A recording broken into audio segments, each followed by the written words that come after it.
Fine. Let's do it, bitches. Let's do it.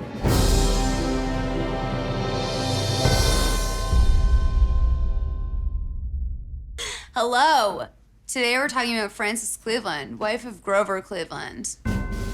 So, basically, Grover Cleveland gets elected president, and he was just like a fat, lonely man living alone in that White House. He was like, okay, I'm in a very unique situation. I'm not married, and I need a chick that's going to be the first lady. Rose Cleveland, Grover's lesbian sister, was like, let's invite the Emma Folsom lady to a White House something. So, Emma went to the White House, and everyone was like, I think he's gonna marry Emma Folsom. That's going to be the way this shakes down.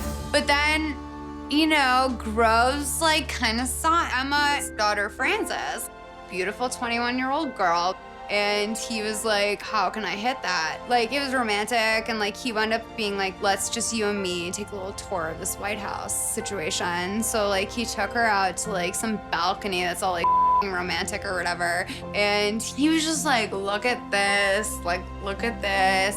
He's like, I live in the most expensive house in America. It's fabulous. So she looked at it and was like, this is fabulous. I could maybe see myself being the first lady.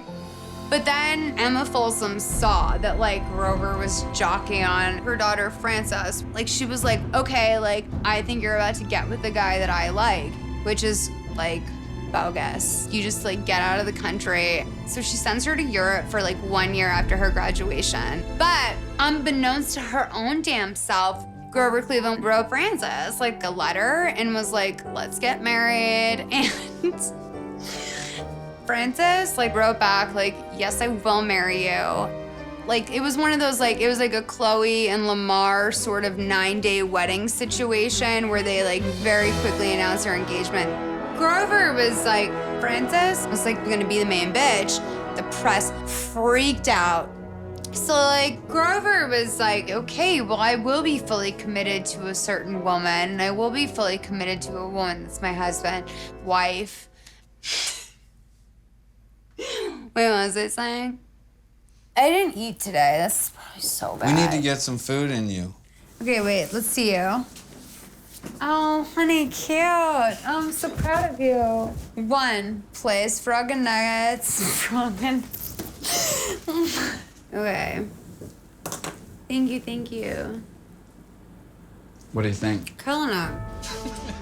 So they did that, and the press was hounding. This was the first time that some president married a girl while he was in the White House. She's kind of an it girl. Every time she was on a magazine cover, it would move mad units. It's her image was really exploited, and people were putting her everywhere. Everything from household cleaning products to small personal items, pill boxes, wooden things, because they felt that yeah, this girl will sell but she was whatever, you guys can bastardize me and turn me into all of these different commercial products. Actually, I'm a college-educated woman, I'm put together, and people are interested in me in a way that they haven't been interested in other first ladies.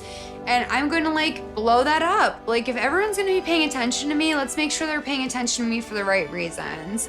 And by the way, I would like to be called Frank. I mean, you can call me Frances, you can call me Frank, but mostly Frank. It's pretty cool, a girl saying she wants to be called Frank. I mean, that's the thing is she's a down-ass bitch. She's every single Saturday, I'm going to meet with the working women of Washington. And there would be lines forming outside of the White House. Frances Cleveland, saw 2 young girls eating out of a dumpster one day. She's like, that's not right. This is not right. And so she started a charity called the Home for Friendless Colored Girls. I'm gonna say that's a brutal name for a charity. Can you be quiet? Wait 1 second. Okay, that's good. But she had all this going on. So Grover, he was I don't want my wife especially, women shouldn't bother their head with politics, but especially my wife should not be bothering her head with politics. Hold on, where's my lighter? Thank you. She was the one that said like, yeah, okay.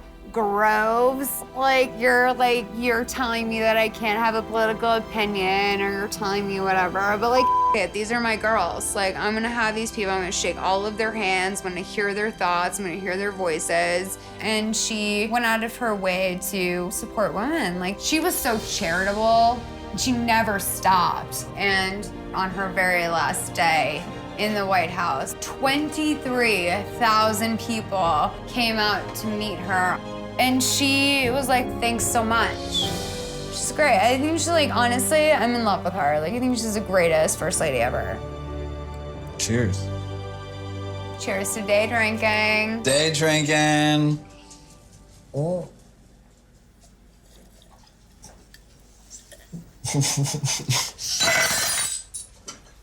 College. Hello, I'm Ryan Gall, and today we're talking about the mysterious death of James Callender.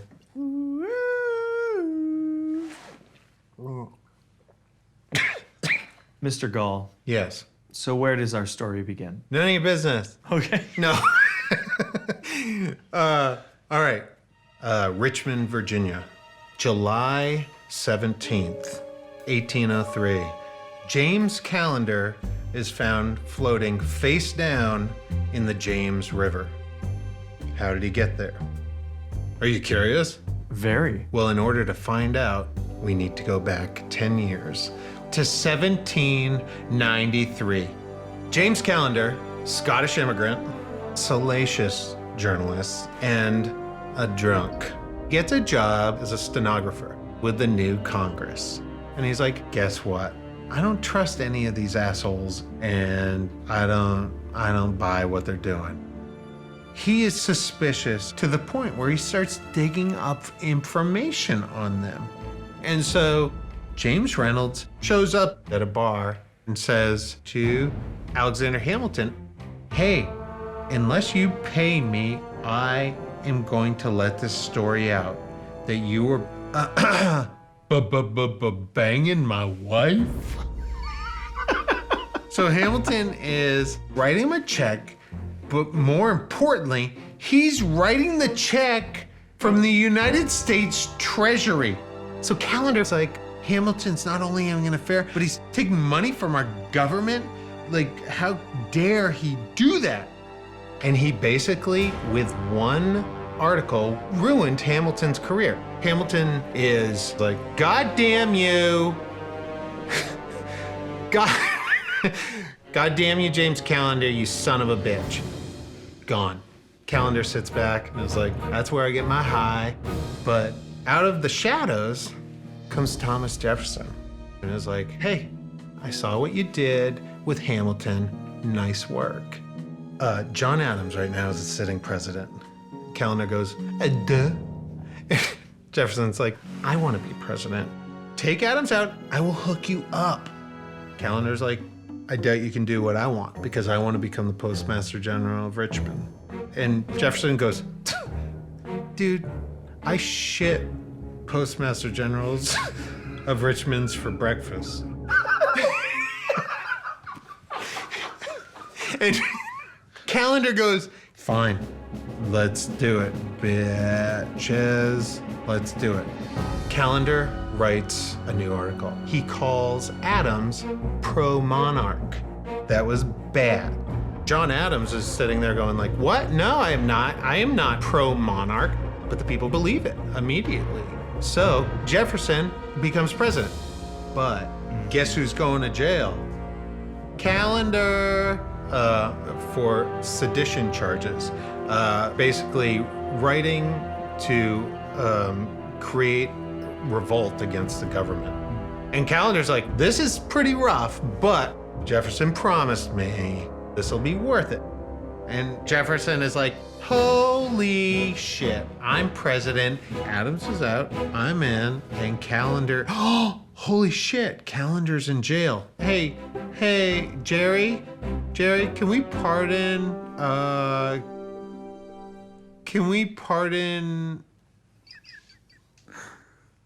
Callender?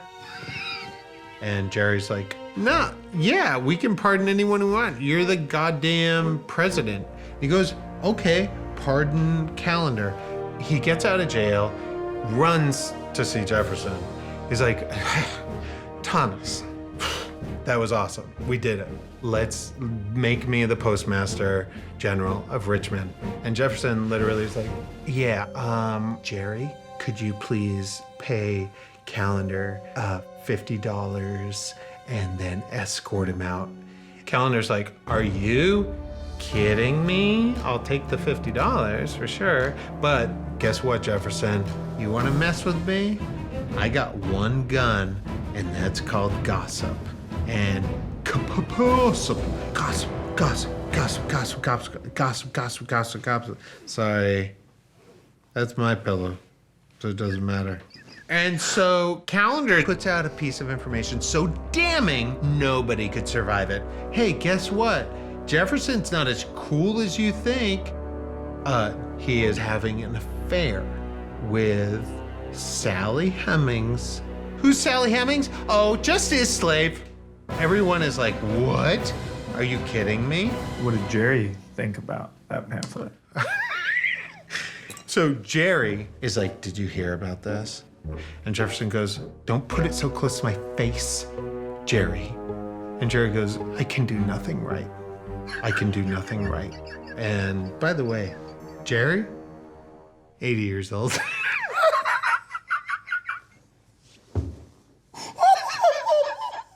So everyone's like looking to Jefferson to see what he says, but guess what? He decides to ignore it.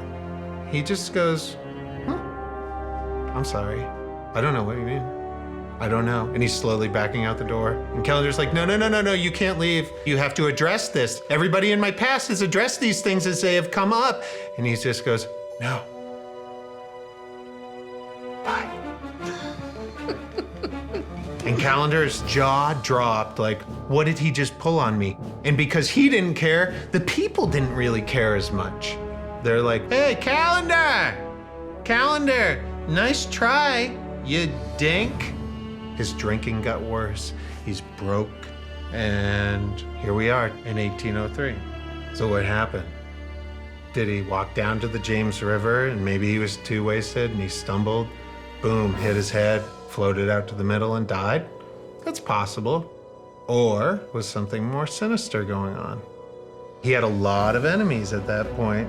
Hamilton, Adams, Jefferson, they're founding fathers of America. And to think that they are suspects in a murder mystery is sort of mind-blowing.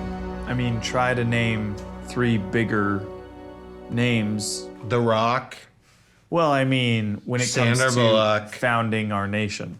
Jack McBrayer. Jack McBrayer is actually the answer we were looking for. Congratulations. Hi, guys. I murdered James Callender. I'm peeing myself.